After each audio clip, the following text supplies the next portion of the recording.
বয়স তো কম হলো না, গোটা 40 বছর পার করে ফেললো, তাই না? আজ 40 বছরে আমি কি করেছি, কি দেখেছি, কি শিখেছি, এটাই তো তো এটাই তো কথা না? আমি আজ এই 40 বছর পার করে যখন আমার এই জীবনটাকে সার্থক না করতে পারলাম, কি হবে আমার এই জীবন? আর আর তো না হয় বছর 20 বাঁচব, তারপরে না হয় দেহ ত্যাগ করে দিয়েই চলে যেতে হবে। এই 40 বছরে যা দেখেছি, যা শিখেছি, এটা আমার মনের ভিতরে একটি জায়গা করে তুলল। হ্যাঁ, আমি টার্গেট নিয়েছি, নিতে পেরেছি, তাই আজকে সফল হয়েছি।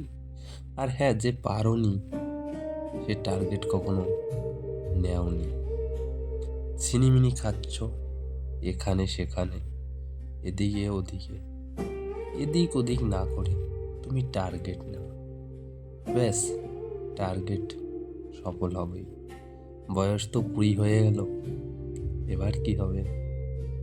লেখাপড়ার চাপ কমে যাবে, টেনশন বেড়ে যাবে, কিন্তু এই টেনশনের ভিতরে রাখতে হবে একটাই জিনিস, যেটা হলো টার্গেট।